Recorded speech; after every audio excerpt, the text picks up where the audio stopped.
গোরস্থানের একটু মাটির বাইনা করে রাখ রে, গোরস্থানের একটু মাটির বাইনা করে রাখ।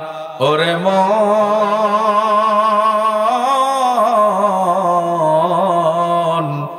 এখনই তোর আসতে পারে চলে যাওয়ার ডাক রে, এখনই তোর আসতে পারে চলে যাওয়ার ডাক।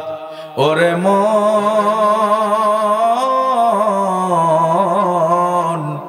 গোরস্থানের একটু মাটির বাইনা করে রাখ রে, গোরস্থানের একটু মাটির বাইনা করে রাখ।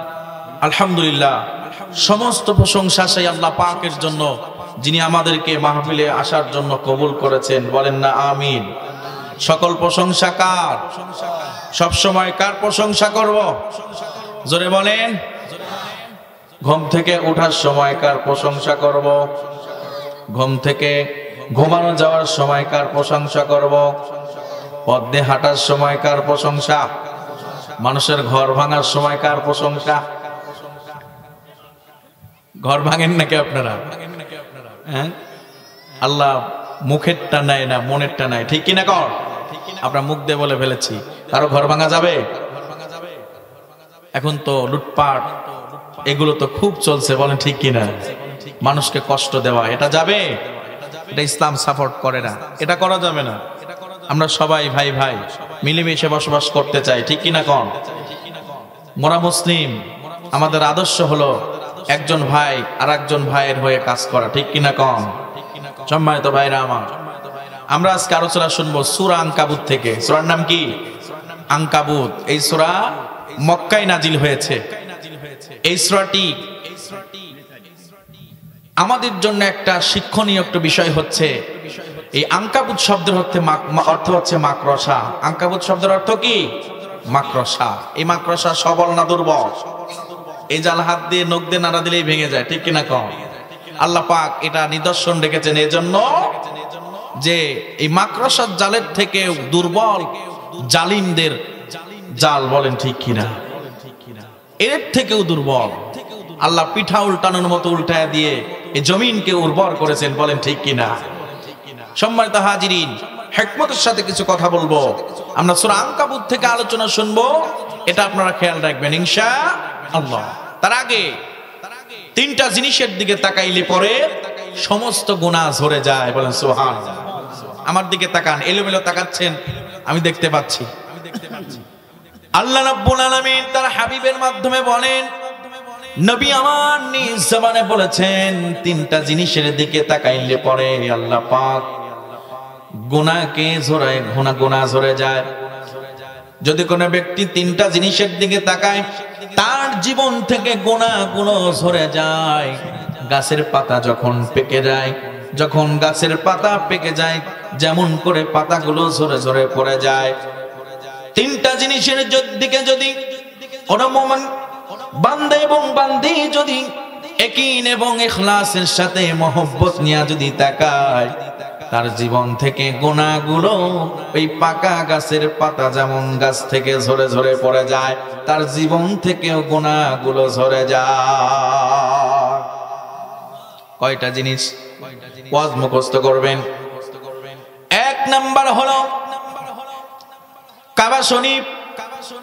কাবা শরীফের দিকে যদি কেউ মহব্বতের দৃষ্টিতে তাকায়, হাজী সাহেবরা যারা হজ করতে গিয়েছেন, ওই কাবা শরীফের দিকে যদি কোনো আল্লাহর বান্দা বান্দি মহব্বতের নজরে যদি তাকায়, তার জীবন থেকে গুনাহগুলো ঝরে পড়ে যায়।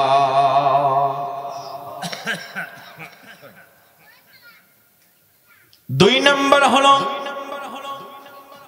যদি কোনো ব্যক্তি আল্লাহর কোরআনের দিকে তাকায়।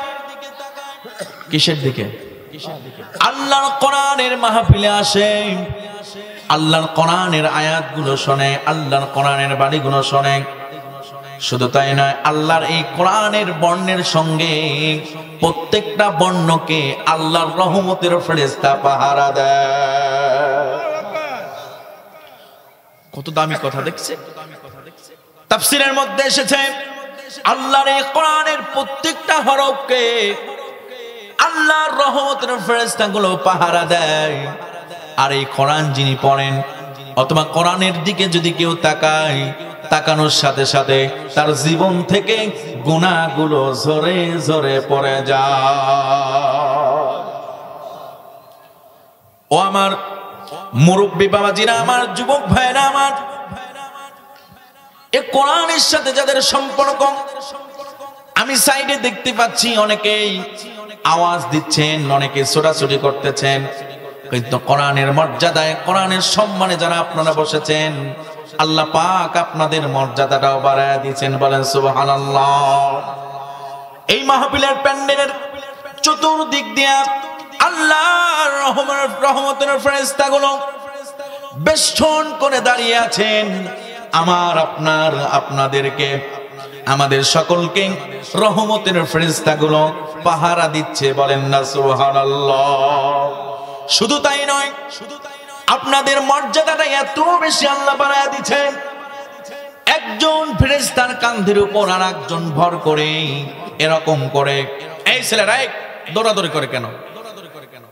একজন ফেরেশতা আর একজন ফেরেশতার কাঁধের উপর ভর করে, একজন একজন করে আরশে আজিম পর্যন্ত, এরকম আল্লাহর আরশে আজিম পর্যন্ত তারা চলে গিয়েছে।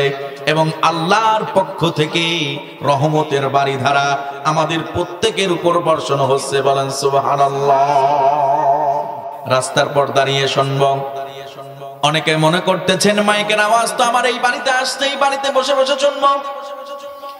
না না না, এই মাহফিলের প্যান্ডেলের ভিতরে যারা আপনারা বসেছেন, এটা কোনো দামি মঞ্চ নয়, এটা হচ্ছে জান্নাতের একটা অংশ, এটা হচ্ছে রিয়াজুল জান্নাহ। বলেন সুবহানাল্লাহ।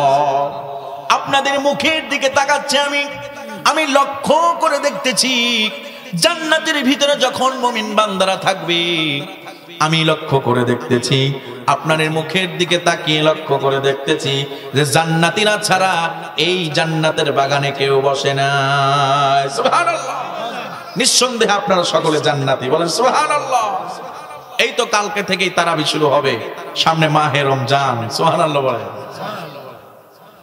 এই যে আপনারা রমজানের আগ মুহূর্তে কোরআন শোনার ব্যবস্থা করেছেন, এই রমজান মাসে কোরআন নাজিল হয়েছে, এই কোরআনের মর্যাদা এই মাসটা দামি হয়েছে। আজকে আপনারা কোরআনের মর্যাদা দিয়েছেন, কোরআনের মাহফিলের আয়োজন করেছেন। আল্লাহ পাক এই কোরআনের মর্যাদা দেওয়ার কারণে আপনাদের সম্মানটাও আল্লাহ বাড়ায় দিছে। সম্মানিত ভাইরা আমার, মাইকের অবস্থা খুবই খারাপ, তারপরেও আমি আমার এই কণ্ঠ দিয়ে আপনাদের যতটুকু বোঝানোর চেষ্টা করব। শেষ পর্যন্ত আমার সাথে থাকবেন কে কে? দু হাত তুলে দেখা। লিল্লাহি তাকবীর।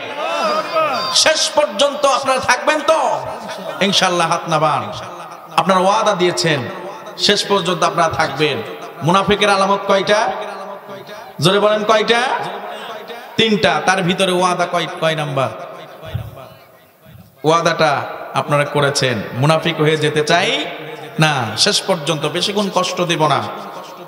শেষ পর্যন্ত আমরা মোনাজাত করে আমাদের বাবা মার জন্য, আত্মীয় স্বজনের জন্য দোয়া করে বাসায় যাব ইনশাআল্লাহ। আল্লাহ কবুল করুক। সবাই বলেন আমিন। সম্মানিত ভাইরা আমার, আল্লাহ পাক কোরআনুল কারীমে বলেন, যারা কোরআন শোনে, আল্লাহর এই আয়াত শোনেন, তাদের ঈমানকে আল্লাহ পাক বাড়ায় দেন। বলেন সুবহানাল্লাহ।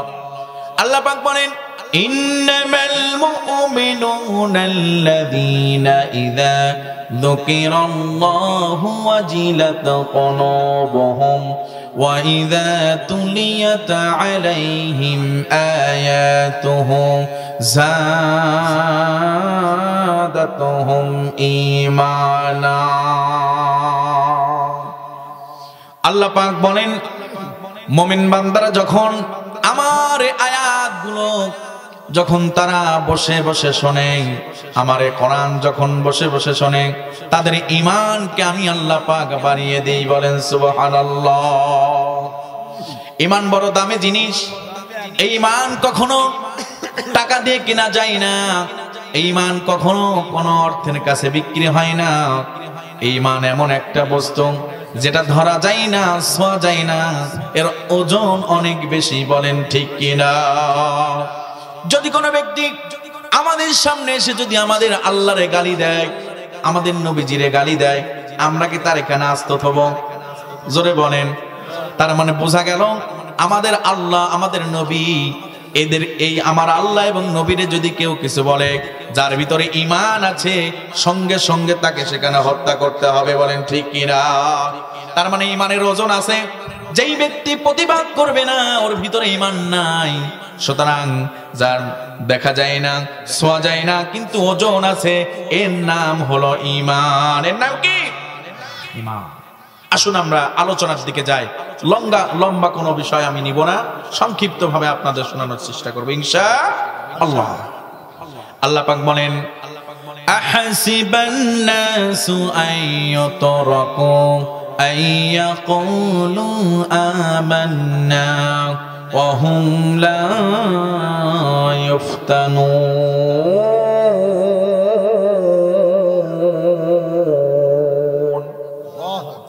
আল্লাহ পাক বলেন, মানুষেরা কি মনে করেছে আমি তাদেরকে দুনিয়াতে পরীক্ষা করব না, তাদেরকে আমি এমনি এমনি ছেড়ে দেব?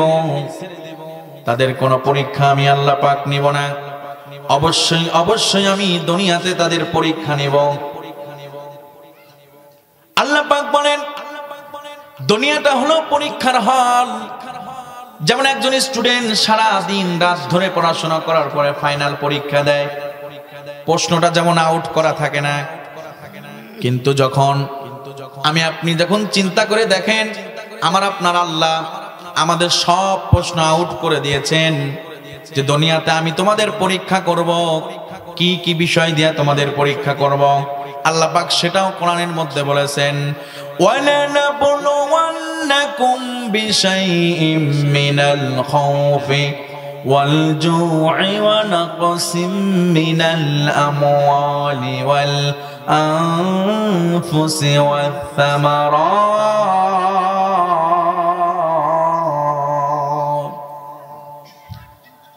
আল্লাহ পাক বলেন, ওয়ালানাবলুওয়ান্নাকুম মিন শাইইন।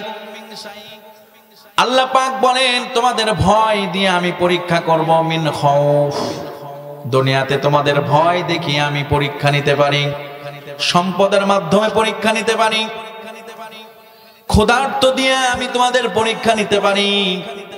এইভাবে করে আল্লাহ পাক বলেন, দুনিয়ার জিন্দেগিতে আমি তোমাকে পরীক্ষা নিব, আমি জুলুমের শিকার বানিয়ে তোমাকে পরীক্ষা নিব। এই পৃথিবীতে আমরা যারা আছি, আল্লাহ পাক আমাদের পরীক্ষা করবেন, সম্পদের ক্ষতি দ্বারা পরীক্ষা করবেন, অর্থের ক্ষতি দ্বারা পরীক্ষা করবেন, এবং এ সকল কিছুর ক্ষতির মাধ্যম দিয়ে আল্লাহ পাক পরীক্ষা করবেন, এবং জানতে চাইবেন যে আমার বান্দা সুখে এবং দুঃখে আমি আল্লাহরে মনে রাখে কি রাখে না। আল্লাহ এটা ট্রাই করবেন, জাস্টিফাই করবেন, যাচাই করবেন যে আমার বান্দা আমারে ভুলে যায় না আমারে স্মরণে রাখে। সম্মানিত ভাইরা আমার, এই পৃথিবীতে একজন পয়গম্বরকে আল্লাহ পাক এত বেশি পরীক্ষা নিয়েছেন, তার জীবন থেকে সব কিছু কেড়ে নিয়েছেন, এরপরেও তিনি আল্লাহ পাকের ইবাদত থেকে, আল্লাহ পাকের জিকির থেকে সরে যায় নাই। যেই পয়গম্বরের নাম হলো হযরত আইয়ুব আলাইহিস সালাম। এই আইয়ুব আলাইহিস সালামকে আল্লাহ পাক দুনিয়াতে অনেক পরীক্ষা নিয়েছেন, কিন্তু ঈমানের দিক থেকে তিনি জয়ী হয়ে গেছেন। আল্লাহ পাকের কাছে একদিন শয়তান গিয়ে বলছে, আল্লাহ তোমার ওই পয়গম্বর আইয়ুব, তারে আমি পরীক্ষা করব, তার সঙ্গে আমি যুদ্ধ করব। আল্লাহর পয়গম্বর আইয়ুব আলাইহিস সালামের সঙ্গে শয়তানের যুদ্ধ হয়েছে। এই যুদ্ধটা এমন যুদ্ধ যে যুদ্ধে হযরত আইয়ুব আলাইহিস সালাম তিনি জয়ী হয়েছেন, বলেন সুবহানাল্লাহ। কি কি বিষয়ে যুদ্ধ হয়েছে? আল্লাহর কাছে শয়তান বলল, আল্লাহ আপনি যদি আপনার পয়গম্বর আইয়ুব আলাইহিস সালামকে যদি আপনি এই পরীক্ষাগুলো নেন, তার কাছ থেকে যদি এই জিনিসগুলো কেড়ে নেন তাহলে সেই আয়ুব আপনারে ভুলে যাবে। কি বললেন? আপনি যদি আয়ুব আলাইহিস সালামকে তাকে যদি আপনি পরীক্ষা নেন তাহলে পরে সে আপনাকে ভুলে যাবে। আপনি নিয়েই দেখেন। আল্লাহ পাক বলেন, ওরে শয়তান শোন, যে আমারে ভালোবাসে, যে আমারে আপন করে নেয়, জীবনের সব সম্পদ যদি তার চলে যায়, এ দুনিয়ার সবাই যদি তার পর করে দেয়, তবু আমি আল্লাহ রে কোনোদিন ভুলে যাবে না। একটু পানি দিয়ে রাখেন, মাইক খুব পানি নিচ্ছে পানি। শয়তান যখন আল্লাহর কাছে এই কথা বলল, আল্লাহ পাক বলল শয়তান রে তাহলে ঠিক আছে শোন, ওয়া আইয়ুবা ইয নাদা রাব্বাহু আন্নী মাসসানিয়াদ-দুররু ওয়া আনতা আরহামুর রাহিমিন। আইয়ুব আলাইহিস সালাম বললেন, হযরত আইয়ুব আলাইহিস সালাম কে আল্লাহ পাক 6টা জিনিস দিয়ে পরীক্ষা করেছেন। কয়টা জিনিস দিয়া? 6টা জিনিস দিয়ে পরীক্ষা নিয়েছেন। খুব গভীর কান লাগিয়ে শোনেন। হযরত আইয়ুব আলাইহিস সালামকে আল্লাহ পাক হযরত আইয়ুব আলাইহিস সালামকে এত কঠিন পরীক্ষা নিয়েছেন, যেই পরীক্ষার মধ্যে হযরত আইয়ুব আলাইহিস সালাম আল্লাহ পরীক্ষা নেওয়ার পরেও আইয়ুব আলাইহিস সালাম আল্লাহর জিকির থেকে, আল্লাহর ইবাদত থেকে 1 ইঞ্চিত পরিমাণ সরে যায় নাই। বলেন সুবহানাল্লাহ। সামনে আমাদের মাহে রমজান। আল্লাহ পাক বলেছেন সারাটা দিন বান্দা না খেয়ে থাকবা, সন্ধ্যা হলে ইফতারি করবা। কিন্তু এই রোজা আসছে, অনেকের কাছে বোঝা বেঁধে যাবে। বলেন ঠিক কিনা? আপনাদের বোঝানোর জন্য বলি, হযরত আইয়ুব আলাইহিস সালাম যখন আল্লাহ পাক তারে পরীক্ষা করা শুরু করলেন শয়তানরে অপমান করার জন্য, শয়তান রে তুই শোন, আমার পয়গম্বর আইয়ুব রে যতই আমি পরীক্ষা করি, কোনদিন ওই আইয়ুব আমারে ভুলে যাবে না। 1 নাম্বার পরীক্ষা আল্লাহ পাক আইয়ুব আলাইহিস সালাম রে করলেন। হযরত আইয়ুব আলাইহিস সালাম রে আল্লাহ পাক 12 ঘন্টার রাজত্ব দিলেন। কয় ঘন্টার রাজত্ব? 12 ঘন্টার রাজত্ব দিলেন। আল্লাহ পাক বললেন, ওগো আমার পয়গম্বর, তোমারে আমি 12 ঘন্টার রাজত্ব দিলাম। এই 12 ঘন্টা পূর্ণ হওয়ার সাথে সাথে তোমার কাছ থেকে আমি এই ক্ষমতা কেড়ে নেব। হযরত আইয়ুব আলাইহিস সালাম কে আল্লাহ পাক বলার সঙ্গে সঙ্গে আল্লাহ পাকের সেই মহান দায়িত্ব, রাষ্ট্রীয় দায়িত্ব যখন তিনি নিলেন, আমাদের সমাজে এর রাজনৈতিক অবস্থা এমন হয়েছে, প্রত্যেকটা পলিটিক্যাল নেতারা যদি আইয়ুব আলাইহিস সালামের এই ঘটনা থেকে যদি তারা শিক্ষা নেন, আমাদের সমাজে কোনো হানাহানি হবে না, আমাদের সমাজে কোনো হিংসা হবে না, কোনো মারামারি হবে না।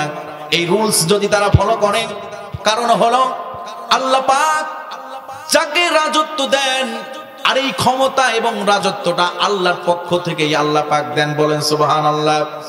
মেম্বার বলেন, চেয়ারম্যান বলেন, ডিসি বলেন, এসপি বলেন, এইভাবে করে যত দায়িত্ব পদ রয়েছে, গুরুত্বপূর্ণ দায়িত্ব পদ, রাষ্ট্রীয় পদ রয়েছে, আল্লাহ পাকের পক্ষ থেকে এই সম্মানটা তাদের আল্লাহ পাক বানিয়ে দেন। বলেন সুবহানাল্লাহ। এটা রাষ্ট্রীয় মহান একটা দায়িত্ব, এটা অন্যদিকে ধরলে হবে না। কেউ বলে কোরআনের সাথে রাজনীতির কোনো সম্পর্ক নাই, এর মতো মুনাফিক, এর মতো বেয়াদব আর কেউ নাই। বলেন ঠিক কিনা?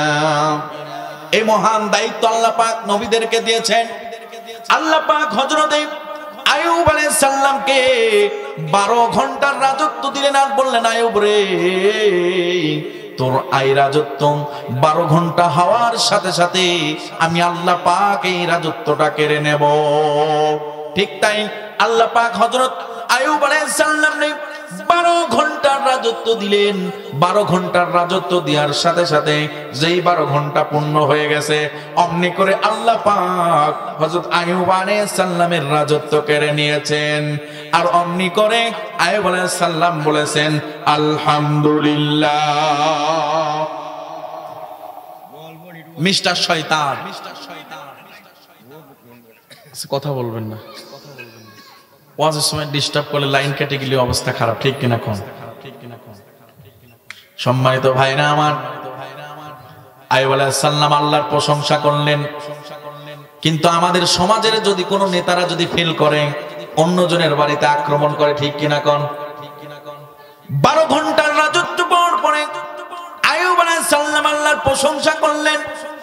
আবার এই 12 ঘন্টার রাজত্ব যখন আল্লাহ পাক যখন কেড়ে নিলেন, তখন তিনি শুকরিয়া আদায় করলেন।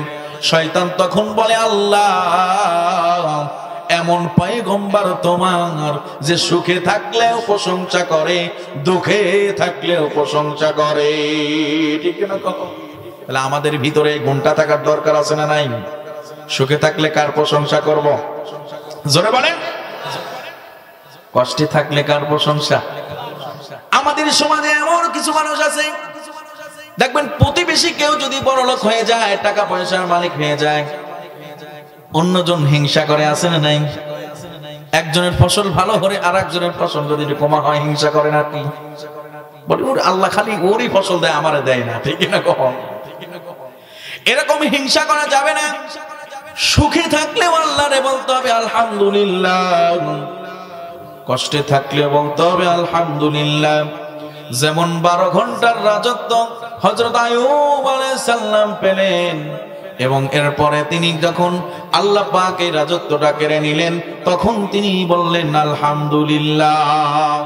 কারণ শয়তান হযরত আইয়ুব আলাইহিস সালামের বিরুদ্ধে মামলা করেছে আল্লাহর কাছে যে আল্লাহ, আপনার এই পয়গম্বর আপনারে এত বেশি ভালোবাসে যে আপনি তারে পরীক্ষা করেই দেখেন, সে আপনারে ভুলে যাবে। কে বলেছে কথা? শয়তান। শয়তানের মুখ বন্ধ হয়ে গেছে, 1 নাম্বার।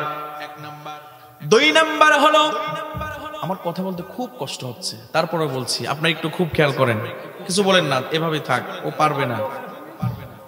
সম্মানিত ভাইরা আমার, 2 নাম্বার পয়েন্টটা হলো হযরত আইয়ুব আলাইহিস সালাম রে আল্লাহ পাক 14 জন সন্তান দিয়েছিলেন। কয়জন সন্তান? একটু আওয়াজ দেন না, কয়জন? মনে হচ্ছে আপনারা ঘুমাচ্ছেন, খুব কষ্ট হচ্ছে মনে হয়, এটা আওয়াজ দেন যুবক ভাইরা। হযরত আইয়ুব আলাইহিস সালামের সন্তান ছিল কয়জন? 14 জন। জোর হলো না, কয়জন? 14 জন সন্তান।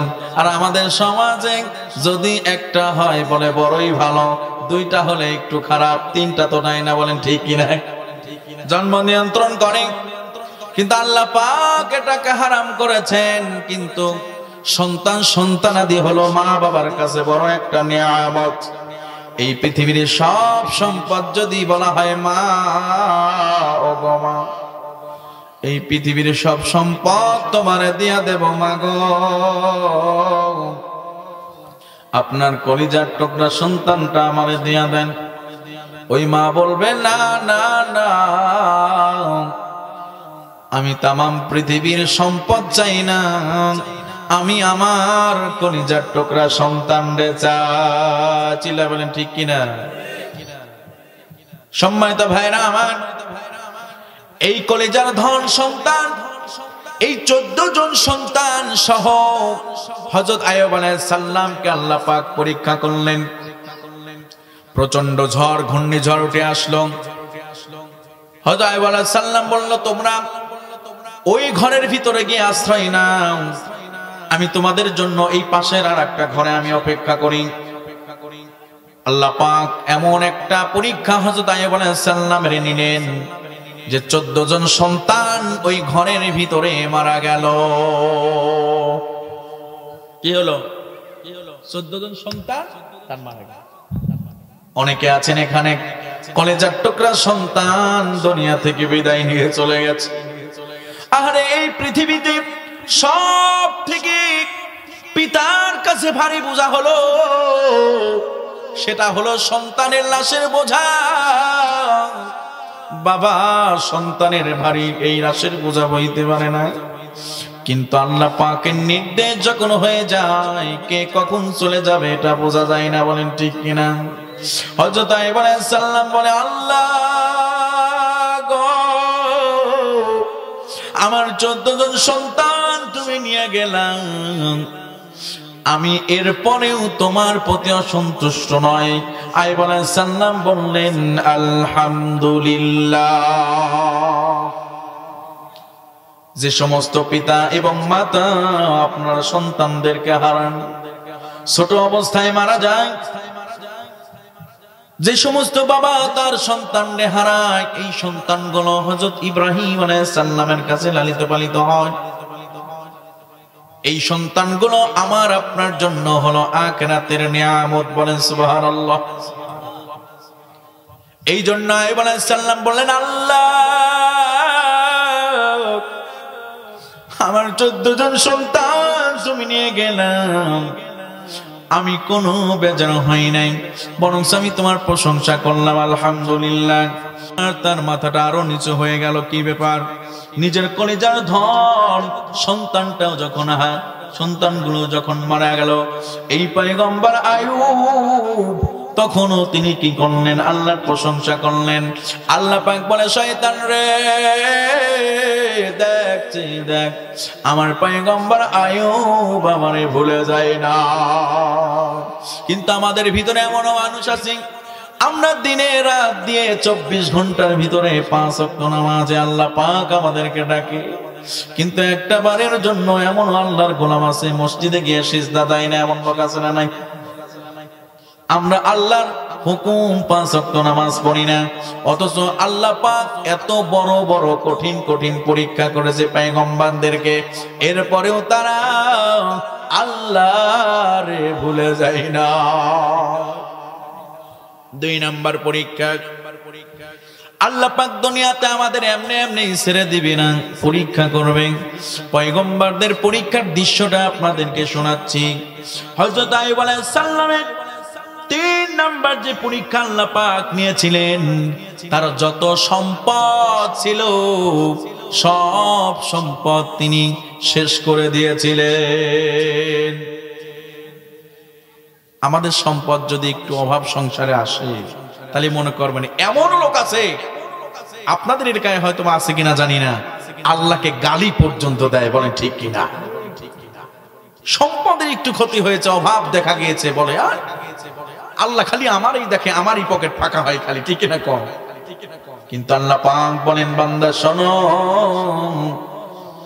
আমি তোমার এই সম্পদ দিয়ে পরীক্ষা করতে পারি, আবার সম্পদ কেড়েও নিতে পারি।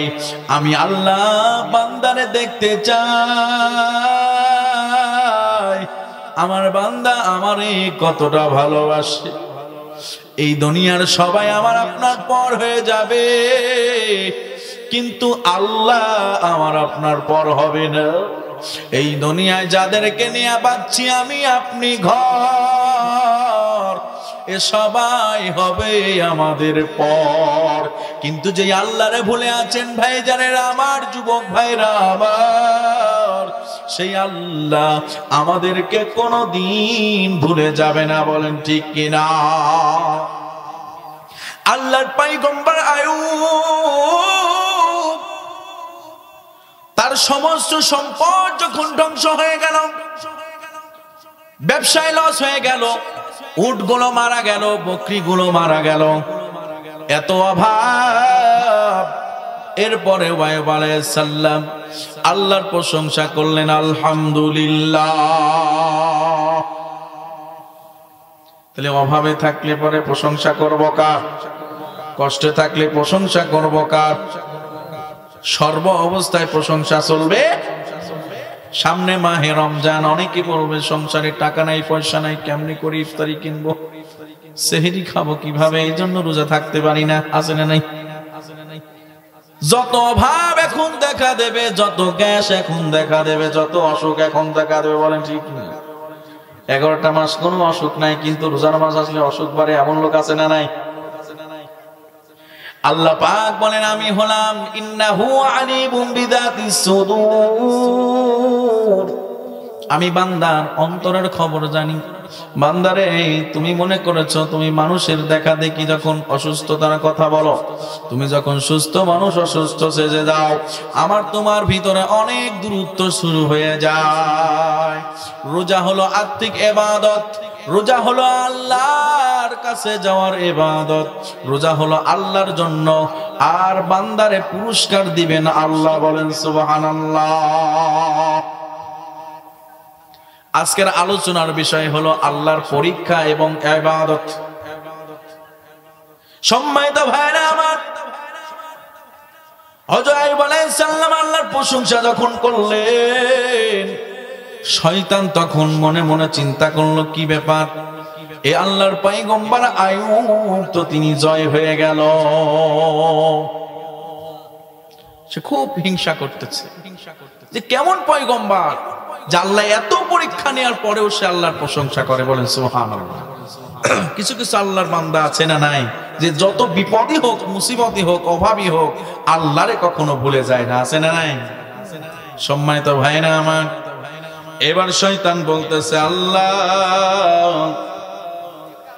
এইভাবে পরীক্ষা নিলে আপনার আইয়ুব, আপনার পয়গম্বর আপনারে ভুলবে না, একটু ব্যতিক্রম পরীক্ষা নিতে হবে, রোগ দিয়ে পরীক্ষা নিতে হবে, অসুস্থতা দিয়ে পরীক্ষা নিতে হবে। আল্লাহ বললেন ওরে শয়তান শোন, যে আমারে ভালোবাসে অসুস্থ হইলেও বিছানায় শুইয়া কাতরাইয়া চোখের পানি ফেলাইয়া ফেলাইয়া আমারে ডাকে। আমার আইয়ুব রে আমি অসুস্থ দিব ঠিক আছে, আমার আইয়ুব আমার পয়গম্বর, তবু আমি আল্লাহরে ভুলে যাবে না। শয়তান বলে আল্লাহ শোন, আপনার পয়গম্বর আইয়ুব অবশ্যই অবশ্যই আপনারে ভুলে যাবে, একটু পরীক্ষা করেই দেখেন না। আল্লাহ বলে ঠিক আছে, আমি আমার আইয়ুব রে এমন একটা রোগ দিব যে আমার আইয়ুব সামনের পর দেখবে কিন্তু টু শব্দ করবে না, আমার বিশ্বাস আছে।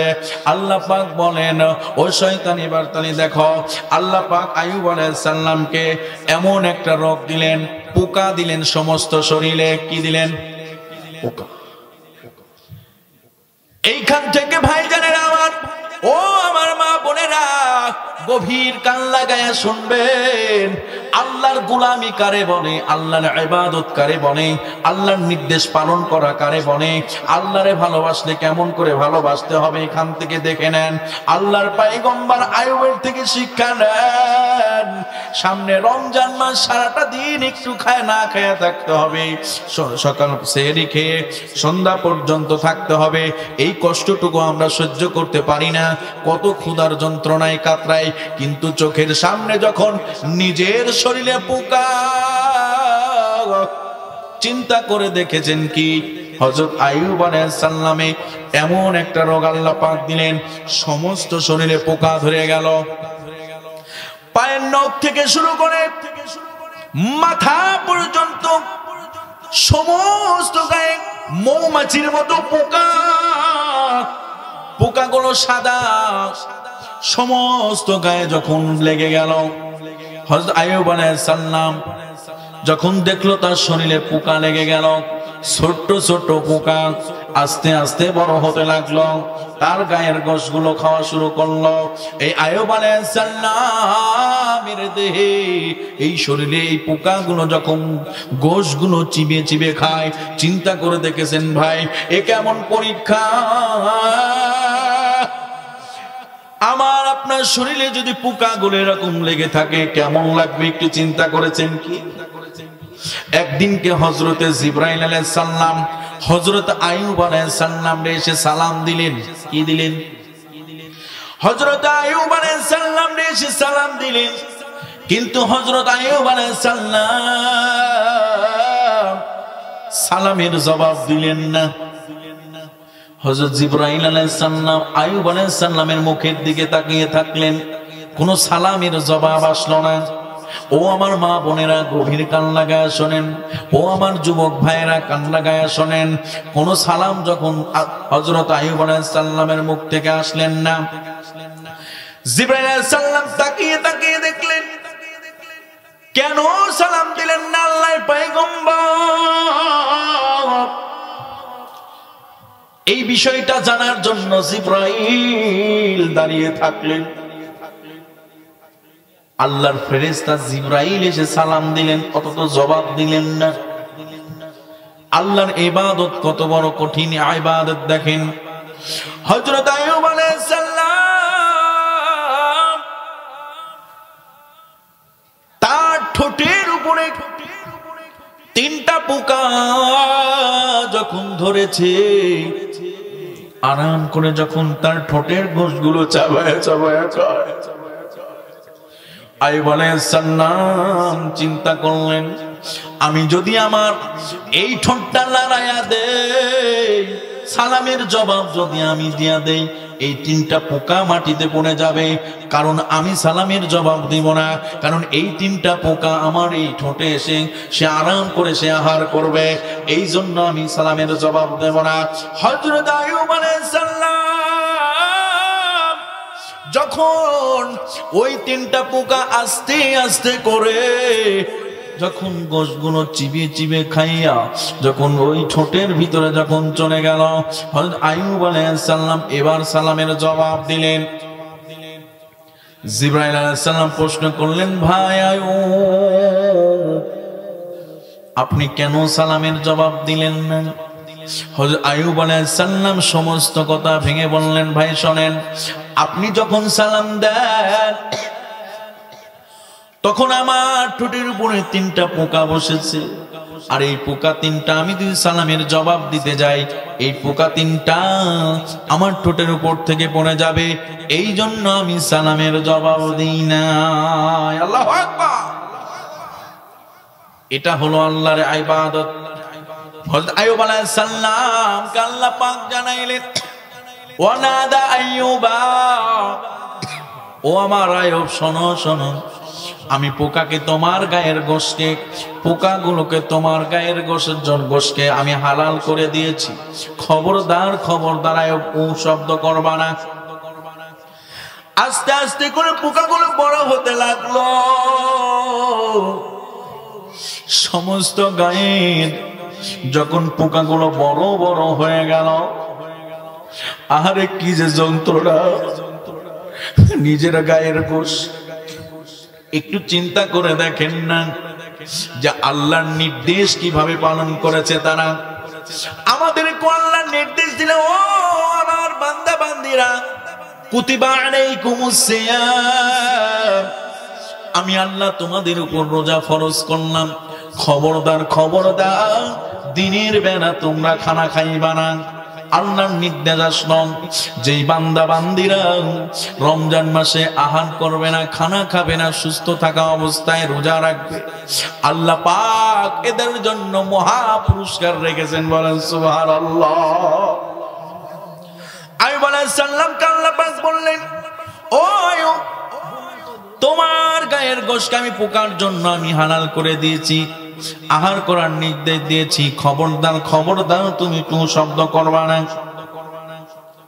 আস্তে আস্তে করে যখন পোকাগুলি সমস্ত শরীরে যখন ছড়িয়ে পড়ল, গায়ের গোশগুলো যখন চিবিয়ে চিবিয়ে খাওয়া শুরু করল, হযরত আইয়ুব আলাইহিস সালাম এবার তিনি আল্লাহর নির্দেশ পালন করলেন। তার সমস্ত গায়ের গোশগুলো যখন পোকাগুলো খায়, এই পোকাদের দিকে তাকায়া তাকায়া প্রশ্ন করে, খাও খাও, আমার আল্লাহ আমার গায়ের গোশকে অনেক পছন্দ করেছে তোদের জন্য। হঠাৎ করে একটা পোকা গোশ খেতে খেতে, গায়ের গোশগুলো খেতে খেতে জমিনে পড়েছে। অমনি করে পোকাটা মাটি থেকে উঠিয়ে আবার যেই জায়গায় থেকে পড়েছিল সেই জায়গায় লাগিয়ে দিয়েছে। বলেন সুবহানাল্লাহ। আল্লাহর নির্দেশ। এই পোকাগুলোকে তার শরীর থেকে বের করা সম্ভব। পরীক্ষা চলছে। কঠিন পরীক্ষা। আর আমাদের একটু পরীক্ষা আসলেই আমরা একটু অভাব দেখা দিলেই অস্থির হয়ে যায়। সম্মানিত বাবাজিনা আমার, মুরব্বী বাবাজিনা আমার, যুবক ভাইরা আমার, ধৈর্য ধারণ করতে হবে। বিপদ আপদে মুসিবতে ধৈর্য ধারণ করতে হবে। চাকরি পান না তাতে কি আছে, ইবাদত করেন, শুরু করেন ইবাদত, তাহাজ্জুদ পড়েন, আল্লাহর কাছে চান, আপনার চাকরির ব্যবস্থা করে যাবে আল্লাহ। আপনার চাকরির ব্যবস্থা আল্লাহ পাক করে দিবে। এই পৃথিবীতে কেউ কিছু না দিতে পারলে সব দিতে পারে কি? সম্মানিত ভাইরা আমার, হযরত আইয়ুব আলাইহিস সালাম যখন এইভাবে তার নিজের সমস্ত গায়ে যখন পোকা ধরে গেল, সমস্ত গায়ে যখন পোকা ধরে গেল, আস্তে আস্তে করে যেই জিহ্বা দিয়া আল্লাহরে ডাকে, ওই জিহ্বাতে একটা কামড় কেবল একটা পোকা দিচ্ছে। অমনি করে তার মাথায় ব্রেনটে তার ধরে গেল যে যেই জিহ্বা দিয়া আমি আমার আল্লাহরে ডাকি, যেই জিহ্বা দিয়া আমি আমার রবরে রাখি, সেই জিহ্বাতে যদি পোকা খেয়ে ফেলে আমি আমার আল্লাহরে কেমনে ডাকবো? অমনি করে আইয়ুব আলাইহিস সালাম আল্লাহর কাছে দরখাস্ত করলেন, আবেদন করলেন, আল্লাহ আমার গায়ের পুরা গায়ের গোশগুলা পোকা খাইছে। চিন্তা করে দেখেছেন কি? আইয়ুব নবী বলে, আল্লাহ আমার সমস্ত গায়ের গোশগুলো পোকাগুলো খাইছে, আমি কোনোদিন তোমার কাছে কিছু বলি না, কোনদিন আবদারও তোমার কাছে করি নাই যে আমার গায়ের গোশ কেন খাচ্ছে। ওগো মালিক, আমি তোমার কাছে আবদার করতেছি, আল্লাহ তোমার যে জিহ্বা দিয়ে আমি ডাকি, তোমার যে জিহ্বা দিয়া স্মরণ করি, সেই জিহ্বাটা পানি চেয়েছে অনেক আগে, যেই জিহ্বা দিয়ে আমি আল্লাহ তোমারে ডাকি, যেই জিহ্বা দিয়ে আল্লাহ আমি আইয়ুব আপনারে ডাকি, সেই জিহ্বাতে যখন পোকা লেগে গেছে আমি আর থাকতে পারি নাই, আমি আর আপনারে না ডাইকা থাকতে পারি নাই। আমি যদি তোমারে না ডাকি গো আল্লাহ, এই পোকাগুলো তো আমার জিহ্বাটা খেয়ে ফেলবে। ও মালিক, আমার গায়ে যখন পোকাগুলো গোশগুলো চিবে চিবে খায়, পুরা শরীরে গন্ধ সৃষ্টি হয়ে যায়, আমার বাড়ির লোকজন আমারে ঘৃণা করে, আমার প্রতিবেশী আমারে ঘৃণা করে। শুধু তাই নয়, তাই নয়, ওগো দয়ার আল্লাহ, যে স্ত্রীরে আমি এত বেশি ভালোবাসি, আইয়ুব আলাইহিস সালামের স্ত্রীর নাম হচ্ছে রহিমা। আমার স্ত্রী রহিমা যখন আমারে ছেড়ে দিল, ইতিহাস বলে আইয়ুব আলাইহিস সালামের জীবনে পড়তে গিয়ে আমি এত পরিমাণ কেঁদেছি, আমি কোন পয়গম্বরের ইতিহাস পড়তে গিয়ে এত কান্দি নাই। আল্লাহর এই পয়গম্বর আইয়ুব, তার সমস্ত গা যখন গন্ধ, কোনদিন আল্লাহর কাছে বলে নাই রে আল্লাহ আমার গায়ে তো গন্ধ সৃষ্টি হয়ে গেছে, আমার পরিবারের সবাই আমাকে ত্যায্য করে দিয়েছে, আল্লাহ আমার ভাই আমার সাথে মেশে না, কি কষ্ট, আমার প্রতিবেশী আমার সাথে মেশে না, কি কষ্ট, আমার এলাকার মানুষ আমার সাথে মেশে না, কি কষ্ট। ও মালিক, তোমার কাছে কোনদিন আমি বলি নাই যে আল্লাহ আমার এই বড় রোগ দিয়েছো, কেউ তো আমার সঙ্গে কথা বলে না। শেষ পর্যন্ত আমার স্ত্রী রহিমা গো, সেও তো আমারে ছেড়ে দিল, আমি এখন কার কাছে যাব? আমার ভাইরা সবাই মিলে আমার এক জঙ্গলের এক কর্নারে ফেলে দেয়াল। আমি সেখানে একা একা তোমার জিকির করি রে আল্লাহ। এরপরে যখন পোকাগুলো যখন আমার জিহ্বার এক কর্নারে একটা কামড় দিছে, তখন আমার মনে হলো দুনিয়ার সবাই তো আমারে ভুলে গেল, দুনিয়ার সবাই তো আমারে ছেড়ে দিল,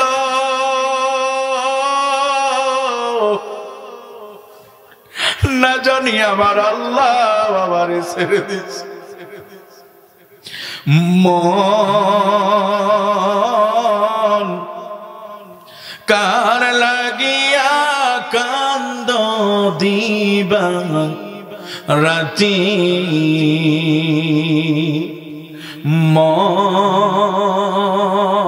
মন কার লাগিয়া কান্দ দিবা রাতি, ভেবে দেখো কেউ হবে না, ভেবে দেখো কেউ হবে না তোমার সঙ্গের সাথী, কার লাগিয়া কান্দ দিবা রাতি, মন কার লাগিয়া কান্দ দিবা রাতি। আপন আপন বইলা যারে ভাবছ সারাক্ষণ, আসলে তো কেউ নাই তারা, কেউ নাই রে আপন। আপন আপন বইলা যারে ভাবছ সারাক্ষণ, আসলে তো কেউ নাই তারা, কেউ নাই রে আপন। ও তোর কে বাই আপন, অনন্তকাল করলি কারে সাথী, কার লাগিয়া কান্দ দিবা রাতি, মন কার লাগিয়া কান্দ দিবা রাতি, মায়ার জালে বন্দী হইয়া বান্ধা সুখের ঘর, পরকে লইয়া করছ বস আপন কইরা পর, মায়ার জালে বন্দী হইয়া বান্ধা সুখের ঘর, পরকে লইয়া করছ বস আপন কইরা পর, তোমাকে বায়াপন অনন্তকাল করিলি কারে সাথী, কার লাগিয়া কান্দ দিবা রাতি, মন কার লাগিয়া কান্দ দিবা রাতি। আইয়ুব আলাইহিস সালামের স্ত্রী পর্যন্ত তাকে ঘৃণা করে ছেড়ে দিল, তাকে একাকিত্ব করে দিল। খুব উনয় বিনয় করতেছে আল্লাহর কাছে, আল্লাহ আমার জিহ্বায় পোকা ধরে গেল। আমাদের সমাজে এমন একটা রোগ আছে যার নাম হচ্ছে ক্যান্সার, আছে না নাই? এই ক্যান্সার রোগ হলে মানুষ বাঁচে না, এটা সবাই জানে, তাই না? কিন্তু স্ত্রী যদি নেককার হয়, ভালো হয়, সেই স্ত্রী কিন্তু সেই স্বামীরে ছেড়ে যায় না। কিন্তু নেককার স্ত্রীর পাওয়া খুব কঠিন ব্যাপার। এই সমাজে স্বামী স্ত্রীর বন্ধনটা খুব দ্রুত ভেঙে যাচ্ছে, খুব দ্রুত জোড়া লাগছে, বলেন ঠিক কিনা? তার এক নাম্বার কারণ হচ্ছে পরকীয়া। চিল্লা বলেন ঠিক কিনা? বর্তমান সমাজে সব থেকে বেশি রূপ ধারণ করেছে সেটা হচ্ছে পরকীয়া।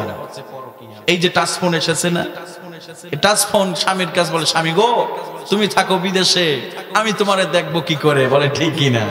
স্বামী দেয় ফোন কিনে, কিন্তু স্বামীর সঙ্গে কয় মিনিট কথা কয়, কিন্তু আরেকটা পুরুষের সঙ্গে তার আলাপ চলে। চিল্লায় বলেন ঠিক কিনা? এই পরকীয়ায় অনেক সংসার ভেঙে গেছে। কিন্তু স্বামী আর স্ত্রীর মধ্যে আল্লাহ পাক এমন একটা বন্ধন দিয়েছেন, স্বামী যদি অসুস্থ হয় স্ত্রী দেখবেন তার মনটা খারাপ থাকে, ঠিক কিনা কন? স্বামী ভালো স্ত্রী ভালো, স্বামী ভালো না স্ত্রী ভালো নেই। আল্লাহর নবী তার প্রথম স্ত্রীর নাম ছিল খাদিজাতুল কুবরা রাদিয়াল্লাহু তাআলা আনহা। ও আমার মা বোনেরা, গভীর কান্না গিয়ে শোনেন, আল্লাহর পয়গম্বর মুহাম্মদ সাল্লাল্লাহু আলাইহি ওয়াসাল্লাম যেই পাহাড়ে উঠতেন এবং ধ্যানে মগ্ন থাকতেন, হেরার পাহাড়, হেরার গুহা, সেই গুহার মধ্যে তিনি যে ধ্যান করতেন, একদিন নয় দুই দিন নয়, এভাবে করে প্রতিদিন তিনি খাবার বহন করে নিয়ে যেতেন। এত বড় উঁচু পাহাড় বয়ে উঠে যেতেন। হযরতে খাদিজাতুল কুবরা রাদিয়াল্লাহু তাআলা আনহা আমার আপনার নবীকে এত বেশি মহব্বত করতেন, ভালোবাসতেন। কোন দিন যে দেখতেন নবী আমার সিজদায় পড়ে আছে, নামাজ আদায় করতেছে, নবী আমার খাদিজার পায়ের আওয়াজ শোনার সাথে সাথে তিনি সিজদাটা একটু শর্ট করতেন। দ্রুত নামাজটা শেষ করেন তিনি একসঙ্গে খাবার খেতে বসতেন। নবী আমার স্ত্রীদের প্রতি এত মায়া দেখিয়েছেন, মহব্বত দেখিয়েছেন। এবার যখন খানাটা খাওয়া শুরু করেছে, আগে সর্বপ্রথম নবী আমার তার স্ত্রী খাদিজাতুল কুবরার মুখে দিয়েছেন, বলেন সুবহানাল্লাহ। এরপরে হযরত খাদিজাতুল কুবরা রাদিয়াল্লাহু তাআলা আনহা দেখেছেন নবী আমার, তারপরে তিনি লুকমাগুলো নিয়েছেন। সম্মানিত ভাইরা আমার, এতটা মহব্বত মায়াযুক্ত জীবন যাপন করেছে আমার নবী। এই খাদিজার চোখের পানি দেখলে পরে নবীজির মনে কষ্ট হয় কি হয় না? স্বামী যদি ভালো হয়, স্ত্রী যদি ভালো হয়, বাড়িতে এসে যদি দেখে স্ত্রীর চোখে পানি, স্বামীর আগুন ধরবে কি ধরবে না? জোরে বলেন, ধরবে কি ধরবে না?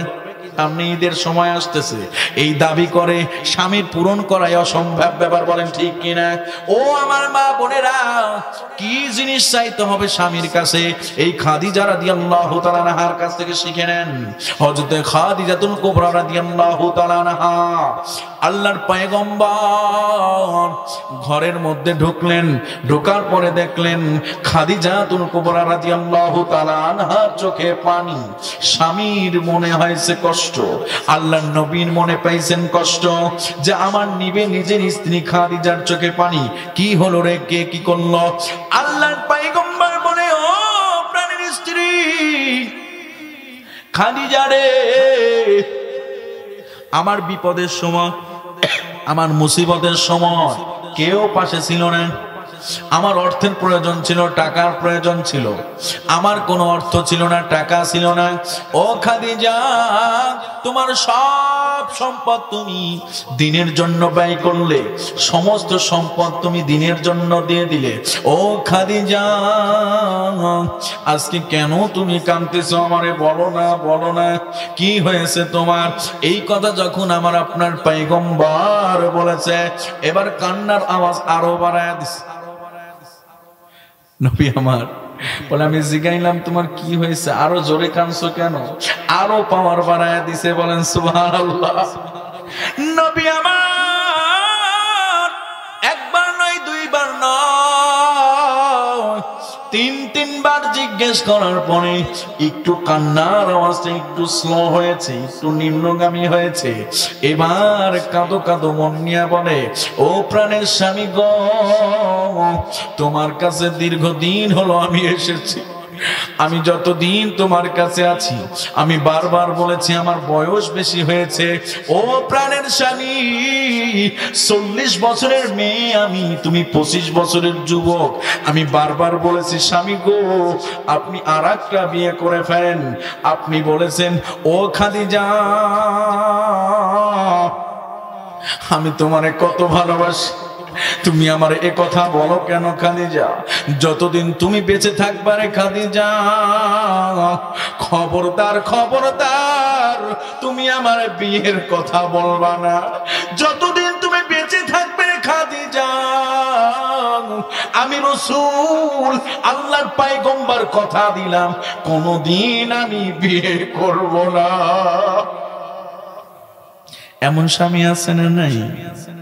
সন্তান হয় না স্ত্রীর, বারবার কয় তুমি একটা বিয়ে করো, আমার বাচ্চা কাচ্চা হয় না। স্বামী বলে না না না না, তোমার মতো বউ তো আমি পাবো কিনা জানি না, আমার ভালোবাসা তোমারে ছাড়া আমি আর কাউরে দিব না। সন্তান দেওয়ার মালিককে, সন্তান নেয়ার মালিককে। আল্লাহ যদি আমাদের সন্তান না দিয়ে খুশি হয়, আমরা দুইজন আল্লাহর প্রতি খুশি হয়ে যাই। তবুও স্বামী গো, তবুও স্ত্রী গো, তুমি আমারে বিবাহের কথা বলবা না। এমন স্ত্রী আছে না নাই? এমন স্বামী আছে না নাই? তেমনই করে আল্লাহর পয়গম্বর যখন হযরতে খাদিজাতুল কুবরা রাদিয়াল্লাহু তাআলা আনহার চোখে পানি দেখেছেন, পানি দেখার সাথে সাথে আল্লাহর পয়গম্বর যখন তার স্ত্রীর চোখের পানি দেখেছেন, বারবার জিজ্ঞেস করেছেন, এরপরেও তিনি কিছু বলে না। এবার আল্লাহর পয়গম্বর বলছেন, খাদিজা শোনো শোনো না, একটু শোনো, কি হয়েছে তোমার বলো? তোমার চোখের পানি দেখলে আমার ভালো লাগে না। তুমি আমার, আমি তোমার, তুমি এবার বলো না কি হয়েছে? নবীকে এবার কাঁদো কাঁদো মুখটা নিয়ে আস্তে করে গুনগুন করে বলে, প্রাণের স্বামী শোনো, আমার বড় ভয় হয়, অনেক বয়স হয়ে গেছে, কখন জানি আমি এই দুনিয়া থেকে চলে যাই। আপনার কাছ থেকে আমি 3টা ওয়াদা জানতে চাই। কয়টা?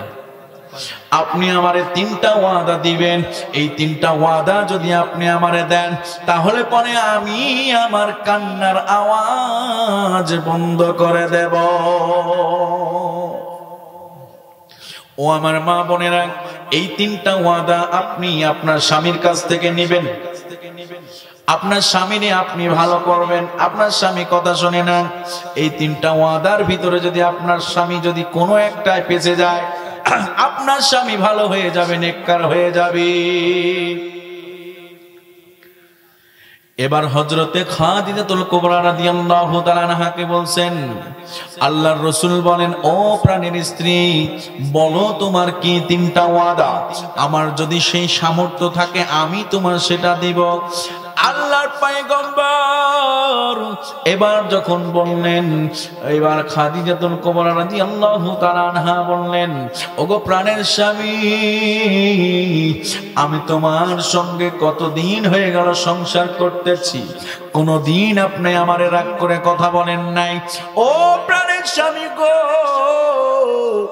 আপনারে ছাড়া আমি ঘুমাই নাই, আপনার মধ্যে আমি কোন রকম ভালোবাসার ত্রুটি পাই নাই, আপনার মতো আদর্শ স্বামী আমি একটাও পাই নাই। কিন্তু স্বামী গো, আমার বয়স তো অনেক হয়ে গেছে, কবে জানি আজরাইল আমার কাছে চলে আসে। আপনি আল্লাহর পয়গম্বর, আপনি আমারে 3টা ওয়াদা দেন, আর এই 3টা ওয়াদা আপনি আমারে দিলেই আমি আমার কান্না বন্ধ করে দেব। আর 1 নাম্বার ওয়াদা, স্বামী গো, আপনি আমারে দেন যে আমার মৃত্যুর পরে আপনার গায়ের যে চাদরটা আছে, এই চাদরটা দিয়ে আপনি আমারে কাফনের কাফন বানায়া দিবেন। আল্লাহু আকবার। কি চাইলো? যে আপনার গায়ের চাদরটা দিয়া আপনি আমারে কাফনের কাফন বানায়া দিবেন। নবী আমার মুস্কি হাসি দিয়ে বলেন, ও খাদিজা, তুমি আমারে এত বেশি ভালোবাসো? ও প্রাণের স্ত্রী রে, আমি কথা দিলাম এই আমার গায়ের চাদর আমি তোমারে দিয়া কাফনের ব্যবস্থা করব। 2 নাম্বার, ও প্রাণের স্বামী, 2 নাম্বার ওয়াদা হলো, কবরের ভিতরে যখন লাশ নামায়, কিন্তু অনেক পুরুষেরা নামে, অনেক পুরুষেরা তাকিয়ে থাকে, 3 জন ব্যক্তি কবরের ভিতরে নামে। ও প্রাণের স্বামী, আমার লাশটা আপনি ছাড়া যেন কেউ না ধরে। ও স্বামী গো, কবরের ভিতরে আপনি নিজে নামবেন এবং আমার লাশটা আপনি নিজে কবরের ভিতরে নামাবেন। কে বললেন কথা? খাদিজাই কথা বললেন। এবার আল্লাহর পয়গম্বর বলেন, ও খাদিজা, তুমি এমন কথা কেমন আমারে বলছো? মনে হয় তুমি আমারে ছেড়ে চলে যাইবা। নবী আমার বললেন, খাদিজা রে, আমি এটাও তোমার কথা দিলাম, তুমি মারা গেলে কবরের ভিতরে আমি নিজে হাতে তোমারে নামাবো। 3 নাম্বার ওয়াদা স্বামী আপনি আমারে দেন। কবর হলো অপরিচিত একটা জায়গা, ওই কবরের ভিতরে সাথী নাই, বন্ধু নাই, বান্ধব নাই, আলো নাই, বাতাস নাই। ও প্রাণের স্বামী, ওই কবরের ভিতরে আমি একা কেমনে রব? তবুও তো আমার একা একা থাকতে হবে, কিন্তু কবরের ভিতরে 3টা সওয়ালের জবাব দেওয়া হবে। ও প্রাণের স্বামী, আমি ওই কবরের ভিতরে যদি বেকারার হয়ে যাই, সওয়ালের 3টা জবাব যদি আমি না দিতে পারি, ও প্রাণের স্বামী, যতক্ষণ পর্যন্ত সওয়ালের জবাব না হবে ততক্ষণ পর্যন্ত ওই কবরের পাশে আপনি দাঁড়িয়ে থাকবেন, আমার সওয়ালের জবাব আপনি দিয়ে আসবেন। আল্লাহু আকবার। কিছুদিনের মধ্যেই হযরতে খাদিজাতুল কুবরা রাদিয়াল্লাহু তাআলা আনহা তিনি ইন্তেকাল করলেন। আল্লাহর নবী সব থেকে বেশি কেঁদেছেন যেই দিন হযরতে খাদিজাতুল কুবরা রাদিয়াল্লাহু তাআলা আনহার মৃত্যু হয়েছে। স্ত্রী যদি ভালো হয়, স্বামী কান্দে কি কান্দে না? আবার কিছু কিছু স্ত্রী মারা গেলে স্বামী খুশি হয়, বলেন ঠিক কিনা? জীবনে 1 গ্লাস পানিও পর্যন্ত ভরে দেয় না এমন স্ত্রী আছে না নাই? ভাত রান্না করে ওইভাবেই রেখে দেয়, কিন্তু স্বামীর সামনে বেরেও দেয় না এমন স্বামী ঘরে, এমন স্বামীর এরকম স্ত্রী আছে না নাই? এক ভাতটাও পর্যন্ত এখন বেড়ে দেয় না, ডিজিটাল সময়, বলেন ঠিক কিনা? সম্মানিত ভাইরা আমার, হযরত খাদিজার ইন্তেকালের পরে আল্লাহর রাসূল এত বেশি কাঁদছেন, সাহাবীরা দেখছেন দাড়ি ভিজে টপে টপে জমিনে পানি পড়তেছে।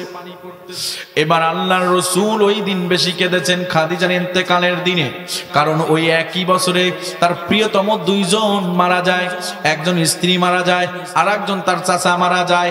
এই জন্য বলা হয় আমল হুজুল, দুঃখের বছর। আল্লাহর রাসূলের 2 জন প্রিয়তম মারা যায়, একজন স্ত্রী, একজন হলো তার চাচা। এই ইন্তেকালের পরে রাসূল আমার অনেকটাই ভেঙে পড়েন।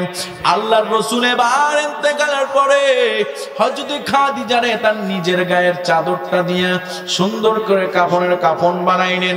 সবাই লিল্লাহে তাকবীর বলেন, লিল্লাহে তাকবীর।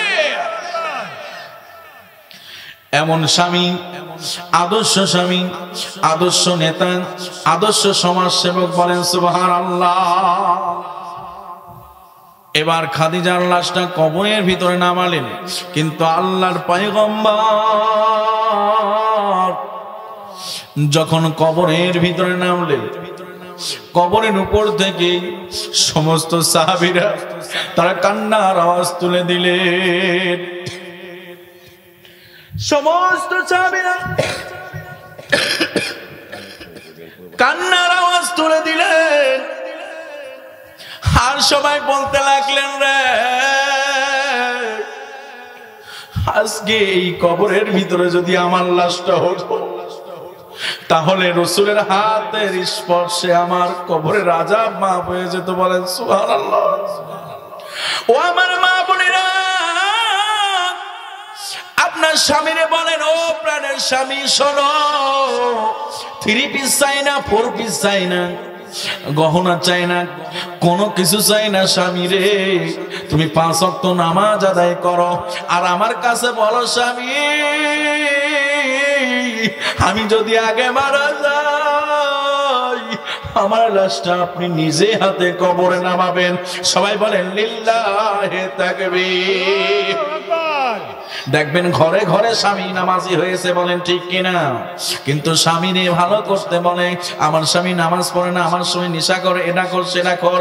কিন্তু তুমি তো বউ, কিন্তু তোমার স্বামী নিজেও নামাজ পড়ো না, নামাজ পড়তেও বলো না, বলেন ঠিক কিনা? আল্লাহ রাসূল যখন নিজে হাতে কবরের ভিতরে খাদিজার লাশটা নামাইলেন, নামানোর পরে কবরের ভিতরে মাটি যখন দেয়া হয়ে গেল, রাসূল যতবার হাতটা নাড়ায় ততবার চোখের পানির ফোঁটাগুলো কবরের পর পড়ে। এ যে কি মায়া, স্বামী আর স্ত্রী। সম্মানিত ভাইরা আমার, কবরের উপরে যখন রাসূল আমার এরকম হাত দুলে, হাত দুইটা বুলায় আর চোখের পানি টপে টপে পড়ে, কবর দেওয়া হয়ে গেলে সাহাবীরা, কিছু সংখ্যক সাহাবী বাড়ির দিকে হাঁটা দিলেন। আর রাসূল আমার বললেন, সাহাবীরা রে, আমার খাদিজার 2টা ওয়াদা আমি দিয়েছি, আর একটা ওয়াদা আমার বাকি আছে, আর এই কবরের পাশে আমি দাঁড়িয়ে থাকতে চাই। আমার এই খাদিজার ওয়াদা আমি পূর্ণ না করে আমি বাড়িতে যাব না। কবরের পাশে দাঁড়িয়ে আকাশের দিকে তাকায় আমার আল্লাহ বলে, জিবরাইল রে, আমার বন্ধুর চোখের পানি আমি আর সইতে পারছি না। আমার বন্ধু বারবার ফেল ফেল কইরা আমার দিকে তাকায়, তার স্ত্রী দুনিয়ায় নাই, কবরে চলে গেছে। সাওয়ালের জবাব দেওয়ার জন্য কবরের পাশে নবী আমার দাঁড়িয়ে আছে। ও জিবরাইল, যা না যা, আমার বন্ধুর কান্না দেখে আরশে আজিম থরথর করে কাঁপতেছে। যা না যা না জিবরাইল, যা, আমার বন্ধুর পাশে গিয়ে দাঁড়া, আর গিয়ে বলে, আমার বন্ধুরে জানা দে ওই খাদিজারে আমি সালাম দিয়েছি, কবরের সাওয়ালের জবাব আমি দিয়ে দিয়েছি। এবার আল্লাহর পয়গম্বরের কাছে হযরত জিবরাইল আলাইহিস সালাম এসে সালাম দিলেন, আসসালামু আলাইকুম ইয়া রাসূলুল্লাহ, ইয়া হাবিবাল্লাহ, আপনি এখানে দাঁড়িয়ে আছেন, আপনার স্ত্রীর কবরের পাশে দাঁড়িয়ে আছেন নবী গো। ও আল্লাহর পয়গম্বর, আপনি আর কাঁদবেন না, আরশে আজিম থরথর করে কাঁপতেছে। আপনার কান্না দেখে আপনার আল্লাহ, আপনার বন্ধু আমারে পাঠাইছে। আপনি যে খাদিজার কবরের পাশে দাঁড়িয়ে সাওয়ালের জবাব দেওয়ার জন্য দাঁড়িয়ে আছেন, আপনার আর কষ্ট করতে হবে না, আপনার ওই খাদিজার প্রতি আল্লাহ সন্তুষ্ট, এই জন্য আল্লাহ নিজে সালামের জবাব দিয়ে দিয়েছে। বলেন সুবহানাল্লাহ।